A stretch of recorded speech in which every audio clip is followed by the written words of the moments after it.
This holiday, Verizon is helping you bundle up incredible gifts and savings.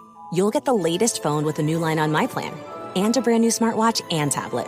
No trade-in needed, even on our lowest price plan. That's 2 gifts for your family and 1 for you. Or 2 for you and 1 for someone else. Or 3 gifts for you and only you.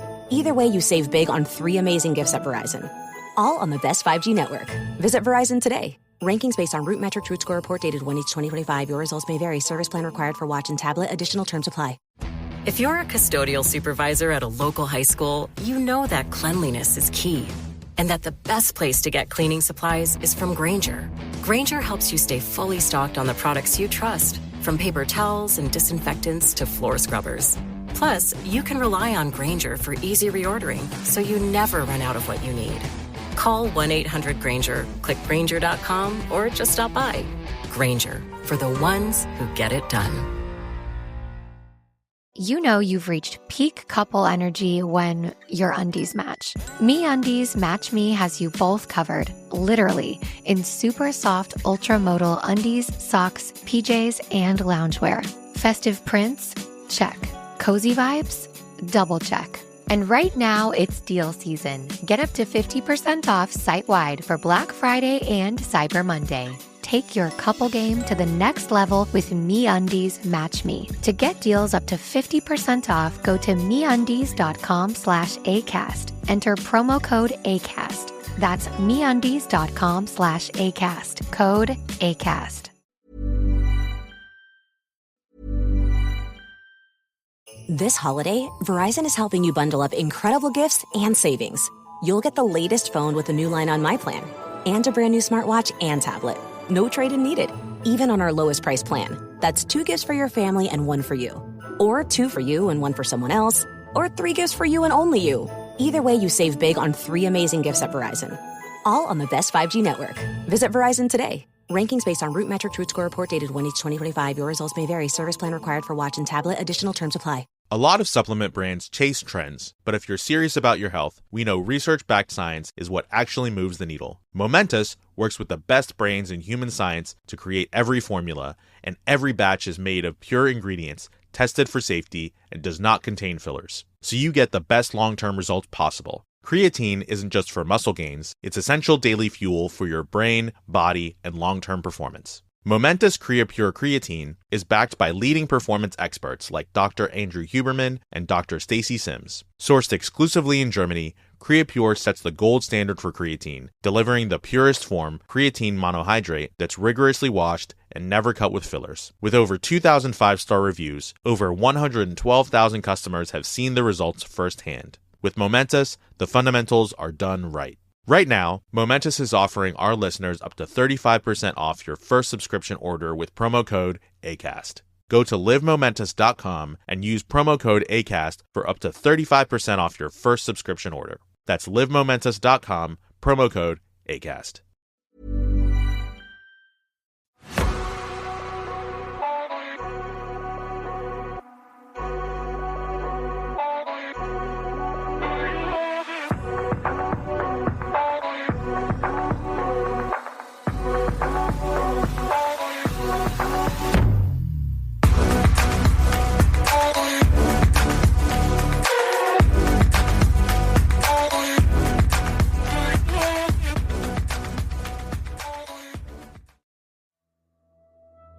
Hello, I'm Sarah.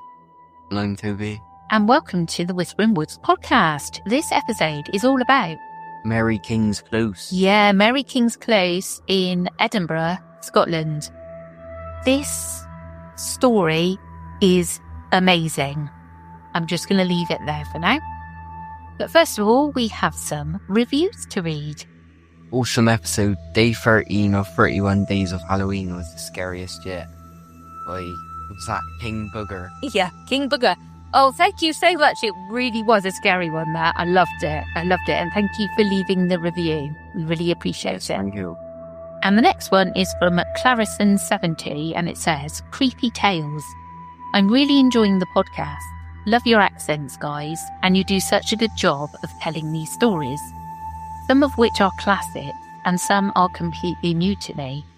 I'm really loving binging through older episodes. I was first enticed by the Halloween countdown episodes. Keep it up. Thank you. Thank you so much. That's a lovely review and we really, really appreciate it. Always fun. The best paranormal podcast out there. So fun, always interesting and delightfully spooky. Bye ugly. Thank you very much. Oh, thank you so much. We really, really appreciate it. And the best one. I love that. Thank you. Thank you so much. If you'd like to support this podcast, you can leave a lovely review like any of those. We'd love it. We'd really appreciate it and love you forever. You can also join our Patreon at patreon.com/The Whispering Woods, where for £2.50 a month, you can listen to all of the Whispering Woods episodes ad-free. And for £4.50 a month, you can listen to the Whispering Woods and the After Dark episodes ad-free, which were obscurata, but we're merging them now. We are also on Apple Premium, where for $4.99 you get all of the episodes ad-free too. Right, let's get into this, shall we? Yes. Are you ready for the story? Yes, I am. To understand the legends of Mary King's Close, we must first step back into 17th century Edinburgh, a city bursting at the seams. In those days, Edinburgh's old town was dreadfully overcrowded, confined within defensive walls on top of a ridge. With no room to expand outward, buildings grew taller and streets narrower. Towering tenements rose 6, 7, even 8 stories high, creating some of the world's first skyscrapers. Off the main thoroughfare of the Royal Mile, a maze of enclosed alleyways, known as closes, intertwined like hidden arteries. Mary King's Close was one such alley, a warren of tightly packed dwellings descending the slope toward the Nor Loch, Edinburgh's foul, stagnant lake. Life in these closes was cramped and squalid. The fortunate lived in the upper floors where light and cleaner air could reach, while the poorest families crowded into lightless rooms at street level, often sharing space with their livestock. Sanitation was virtually non-existent. Residents kept buckets for toilets, and at certain hours they would dump their waste into the street gutters with a cry of Gardy Lou, an Anglicisation of Garde Lou, warning passers-by below to mind the water. Twice a day, waves of refuse and filth cascaded down the close, trickling along open channels towards the Nor Loch. The loch itself had become a cesspool of sewage and garbage, its waters black and pestilent.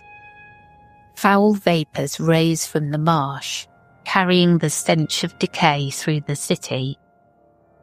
Breathing these noxious gases was part of daily life, and it was said that a poisonous murky fog sometimes hung over the lower closes. By the early 1600s, Mary King's Close was a bustling microcosm of Edinburgh society. It had been named after a merchant burgess, Mary King, who lived on the close in the 1630s. Mary King was a widowed seamstress and fabric seller who raised her 4 children thereafter her husband's death. That a close was named for a woman was notable in a male-dominated age, suggesting Mary King was a person of some importance. In truth, every close had its own identity, some named for professions, Fish Market Close, others for prominent residents. Mary King's legacy endured in the close's name, even after she passed away in 1644. Unbeknownst to her, the worst was yet to come. The following year, plague descended on Edinburgh, and Mary King's Close would earn a far darker reputation. In 1645, the bubonic plague swept through Edinburgh with a vengeance. Overcrowding and filth made the city a power keg for disease. The epidemic, Edinburgh's 11th recorded outbreak, proved utterly devastating, killing a staggering portion of the population in just 2 years. Contemporary estimates are imprecise, but historians believe between 1/5 to 1/2 of Edinburgh's residents perished in that outbreak alone. The poorest, trapped in the closes, suffered the most as the wealthy fled to cleaner country air. Mary King's Close, densely inhabited and close to the reeking Norloch, was especially hard hit. By mid-1645, the close had become a hotbed of infection. According to law, city authorities took a drastic and cruel measure. They ordered Mary King's Close sealed shut, isolating the sick inside and effectively entombing them alive to contain the plague. Chilling tales tell of how the Close's gates were locked or bricked up, leaving families trapped in darkness to await death, their screams unheard by the healthy folk above. In reality, however, the truth was a bit less barbaric. The city did enforce a strict quarantine on plague-affected closes, but there was an effort to care for those confined. Those residents of Mary King's Close who were still healthy or wealthy enough were evacuated to safer areas like the Burgh Mire on the outskirts. The uninfected poor who chose to stay carried on their lives as best as they could, cautiously keeping shops open and families fed. Infected households hung white flags from their windows to signal they needed aid. City officials and volunteers, taking great personal risk, would deliver food, coal and medicine to the doors of the afflicted. Plague doctors patrolled the close as well, tending to the sick behind the quarantine barricades.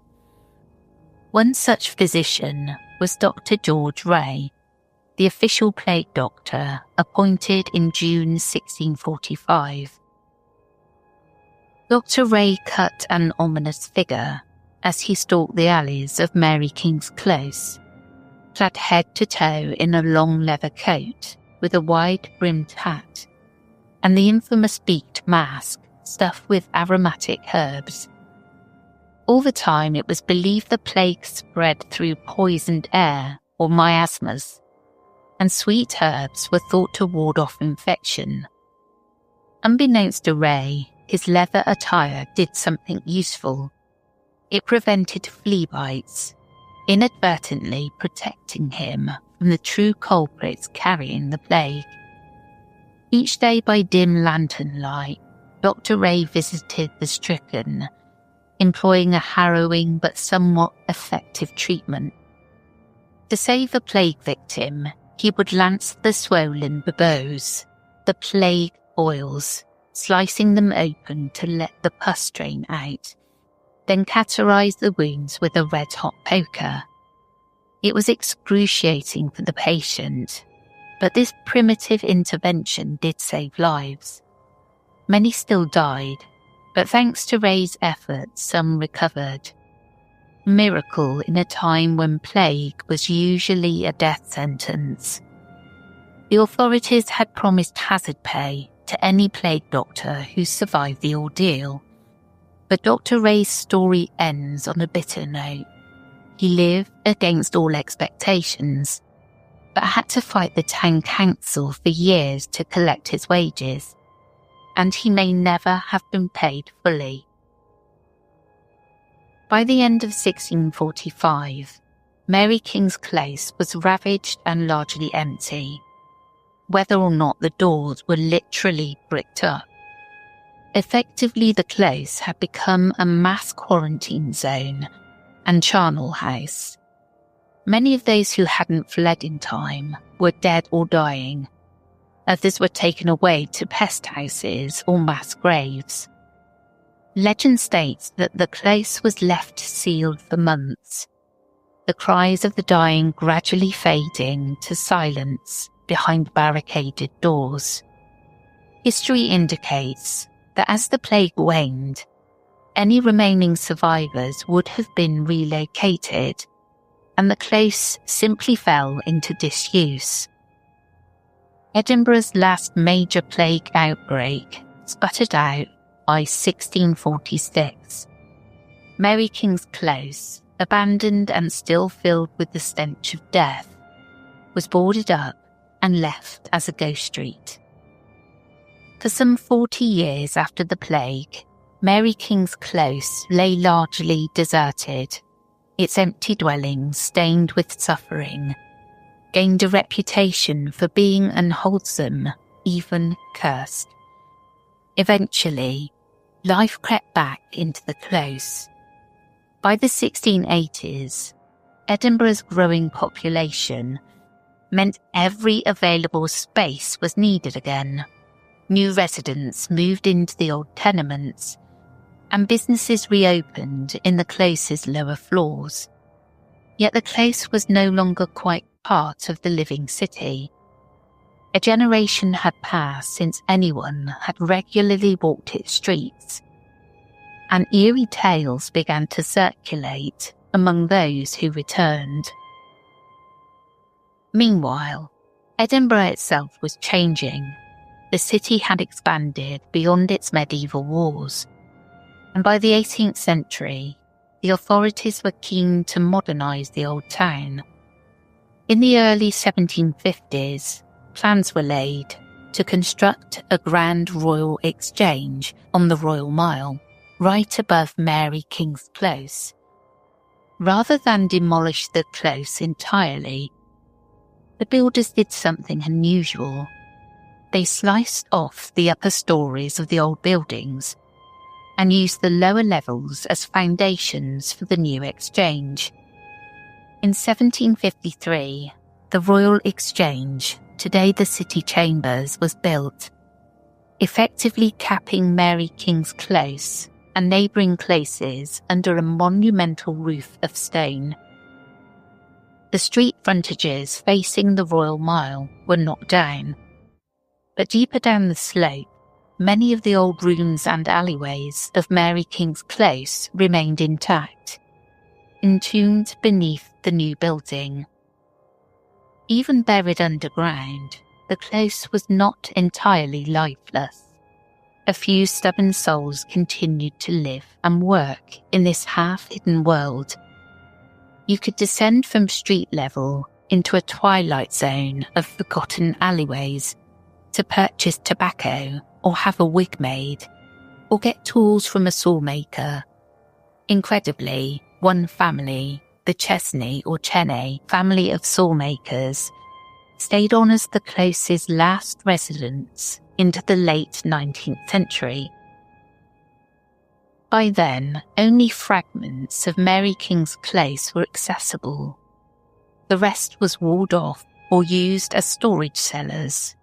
In 1897, the City Council issued Mr. Andrew Chesney a compulsory purchase order of £400 for his property, finally forcing him and the last holdouts to leave.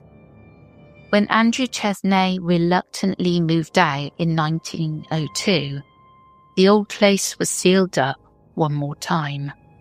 Doors were bolted, passageways bricked up, and Mary King's Close faded from living memory, becoming something of an urban legend in the 20th century. During World War II, sections of the close briefly found use as an air raid shelter, as locals sought refuge from bombing raids in these deep cellars. But for most of the 1900s, the close lay silent, a time capsule beneath the city streets. Only occasional historians or workmen bothered to venture into its stale air. It wasn't until the early 2000s that interest in Mary King's Close resurfaced in a big way. After exploratory excavations and preservation efforts, the site was deemed safe for public access.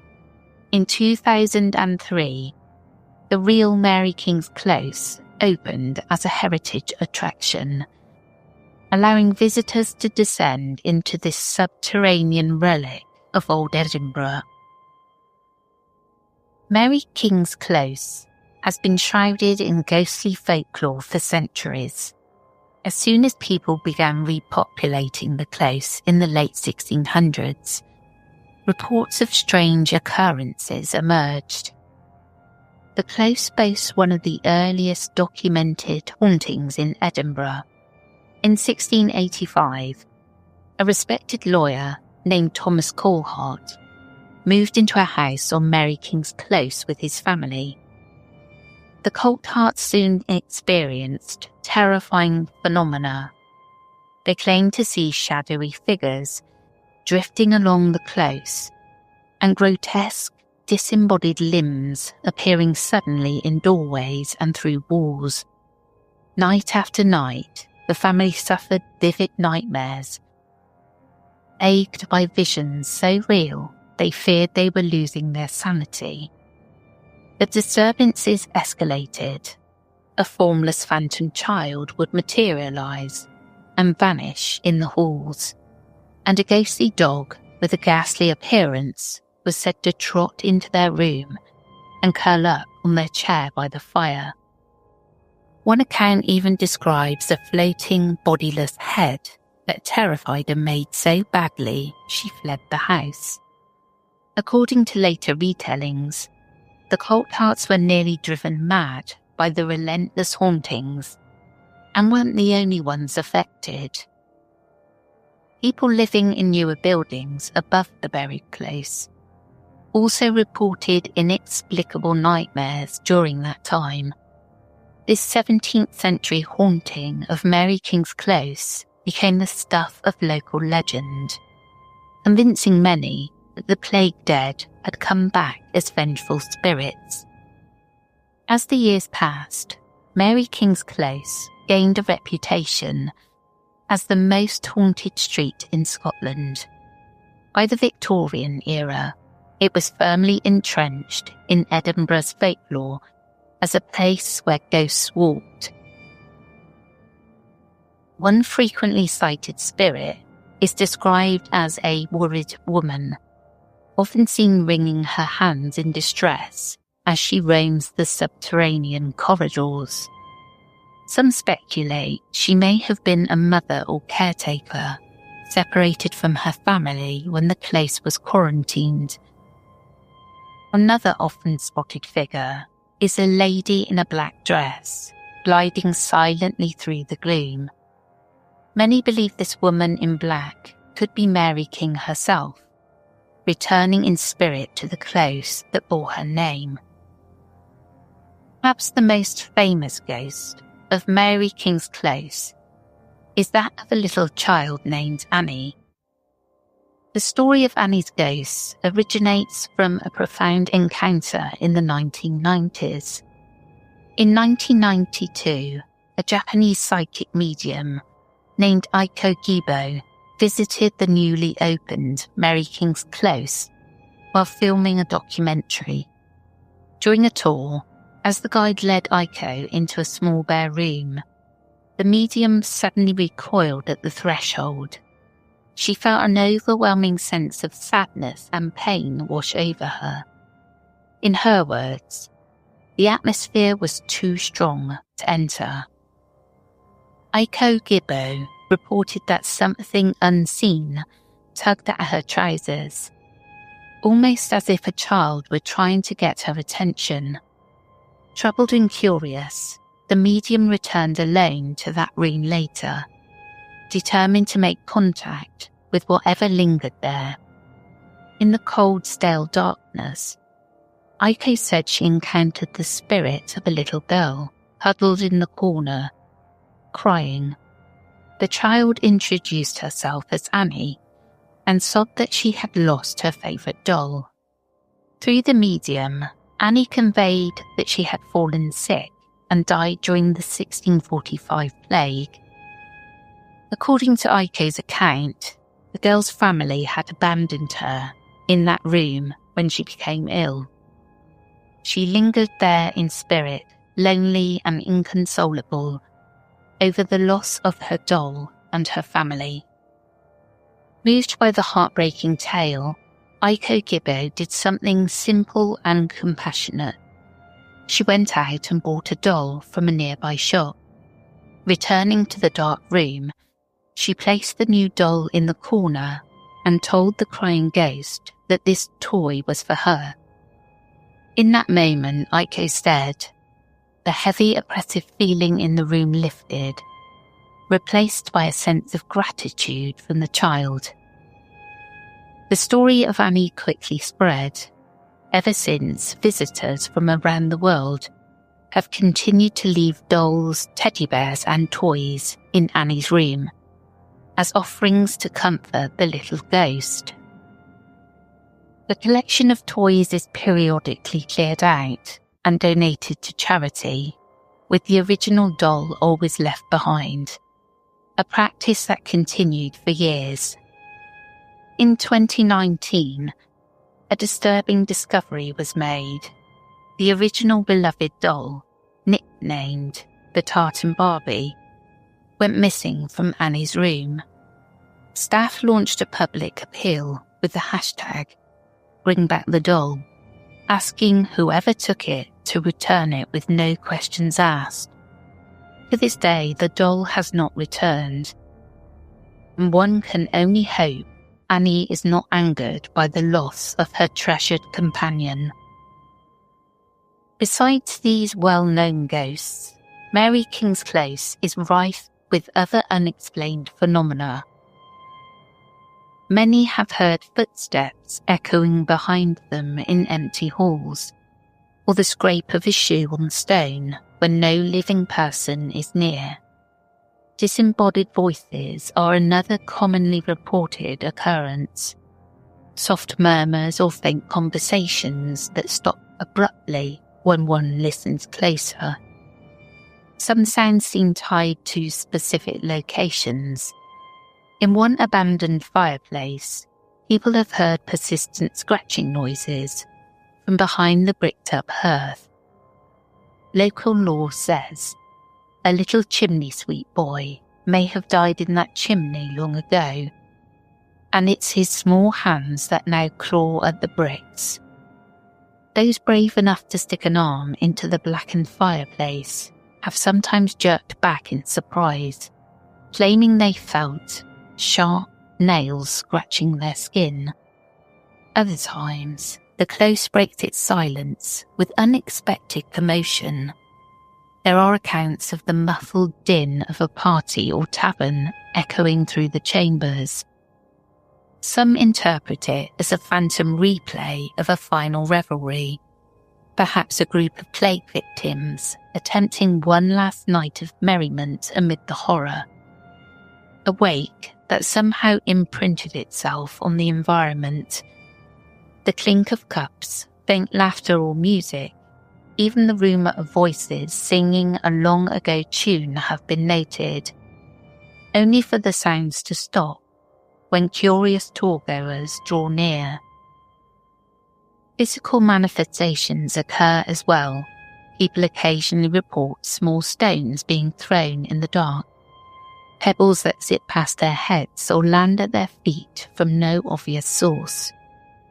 Some tourists have felt the light touch of unseen hands brushing against their hair or shoulders. Numerous investigative teams have captured EVP recordings of eerie voices or sounds not heard by the human ear. These EVPs have included what sounds like faint crying, a distant moan or a hushed whisper, responding to investigators' questions. One of the most compelling modern investigations took place on Friday the 13th of November 2020, when the Real Mary King's Close hosted its first ever live-streamed paranormal investigation. Led by a team from Scottish Paranormal, the event was broadcast online to viewers from around the world. Over the course of an hour and 45 minutes, investigators methodically moved through the warren of rooms with an array of ghost hunting equipment. Digital voice recorders, EMF meters, infrared cameras, all while viewers watched from the safety of their homes. The results did not disappoint. In the area known as Annie's Room, multiple witnesses heard the unmistakable sound of young children's voices. The high-pitched giggling and distant words were picked up by the audio recorders, even though no children were on the tour or even present underground at that time of night. Startled investigators called out to the supposed spirits, and a series of light tapping noises answered from the bare walls. In another segment of the close, in the rooms that once belonged to the Chesney family, the team experienced a repeated rap on a wall that seemed to answer their questions in a rudimentary form of communication. All of this was recorded live. Later, the closest management confirmed that there have long been records of an unusual number of unexplained events. For the investigators that night, the consensus was that something unseen dwells in Mary King's Close. As one of them remarked, being in the closed-up silence down there, you seriously feel like you've stepped back in time while being watched by the unseen. The live stream only reinforced what generations of visitors have felt. The Close is alive with echoes of the past. Hey, this is Paige from Giggly Squad, and today I want to talk to you about Boost Mobile. The holidays are pure chaos, gifts to buy, people to see, and somehow zero time for yourself. Boost Mobile is here to make at least one thing easy. When you bring your own device and switch to Boost Mobile's $25 unlimited plan, you get unlimited talk, text, and data for just $25 a month. No trade-ins, no contracts, no stress, just savings that actually make sense. Because let's be real, it feels good to treat yourself while you're doing everything for everyone else. Visit boostmobile.com to start saving. After 30 gigabytes, customers may experience slower speeds. Customers will pay $25 per month as long as they remain active on Boost Mobile Unlimited plan. Hey, Ryan Reynolds here. Wishing you a very happy half-off holiday because right now Mint Mobile is offering you the gift of 50% off unlimited. To be clear, that's half price, not half the service. And Mint is still premium unlimited wireless for a great price. So that means a half day, yeah? Give it a try at mintmobile.com/switch. Upfront payment of $45 for 3-month plan, equivalent to $15 per month required. New customer offer for first 3 months only. Speed slow after 35 gigabytes if network's busy. Taxes and fees extra. See mintmobile.com. Isn't this story fantastic? And I really want to go and have a look down there, but I think I might get a panic attack. I'll go there. Because it's underground, I think I'd get a panic attack and then just run out screaming. How amazing is that? And I never knew about this until I heard an episode on Morbid podcast about this place, and it just fascinated me. Yeah. Would you go? Yeah. Well, you've said it looks like Italy. Yeah. What, the streets? Yeah. The little kind of place. Yeah, I can see what you mean by that. It's really narrow and it's got that kind of look. I'll see if I can attach a photo. We'll put one on our social media. Just got to be careful because they're copyright, a lot of them. But I'll see if I can find one. But yeah, the plague. Of course, I went along with, yeah, of course. they put all the poor people down there and just bricked it all up and left them to die. Which I don't think did happen.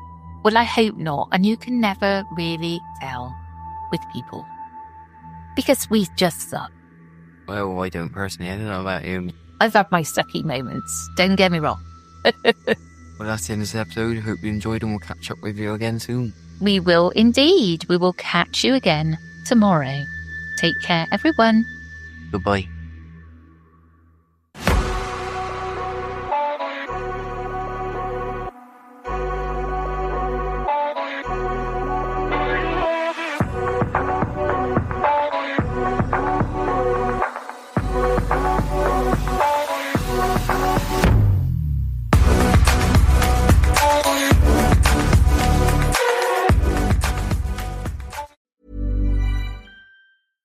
Hi, this is Kim and Penn Holderness from Laugh Lines, and today we want to talk to you about Boost Mobile. Yeah, you know, the holidays are full of joy, aren't they? But let's be honest, a little chaos too. Between family gatherings, travel, and all the shopping, it's easy to forget yourself in the mix. Boost Mobile helps make things simple with a $25 unlimited plan, giving you unlimited talk, text, and data for just $25 a month. No trade-ins, no contracts, no stress. Just straightforward savings that keep your wallet feeling very merry and bright. Yeah, because the holidays are about connecting with the people you love, and Boost Mobile makes that part pretty easy. Visit boostmobile.com to start saving. After 30 gigabytes, customers may experience lower speeds. Customers will pay $25 per month as long as they remain active on the Boost Unlimited plan. If you're a smoker or vapor, ready to make a change, you really only need one good reason. But with Zyn nicotine pouches, you'll discover many good reasons. Zyn is America's #1 nicotine pouch brand. Plus, Zyn offers a robust rewards program. There are lots of options when it comes to nicotine satisfaction. But there's only one Zyn. Check out zyn.com/find to find Zyn at a store near you. Warning, this product contains nicotine. Nicotine is an addictive chemical. Hey guys, it's Paige from Giggly Squad, and if you're anything like me, holiday shopping has officially started. And you know where I'm going? Ulta Beauty. They have the cutest gift sets right now, like the Sol de Janeiro, Shea Rosa, and Cheer Perfume Mist Trio. It smells so good. I've been misting it everywhere. On me, on the street, on my pillow. It's a whole vibe. I'm obsessed with the Tarte Kindness Cafe Collector Set. It's packed with everyday makeup must-haves, and it's honestly too cute to wrap. And if you need a cozy little self-care moment, the Moroccan Oil Hand Care Essentials Kit is luxe, hydrating, and smells delicious. Don't worry if you can't decide right now. An Ulta Beauty gift card is the perfect gift for everyone. So whether you're gifting your bestie or yourself, make the season yours and head to Ulta Beauty today. Ulta Beauty, gifting happens here. The stories told on the Whispering Woods are inspired by historical records, witness reports, and local folklore. While every effort is made to research and represent events accurately, some details, names, and locations may differ from official accounts or have been changed out of respect for those involved. These episodes are created for storytelling and entertainment purposes and should not be considered definitive fact or investigative journalism.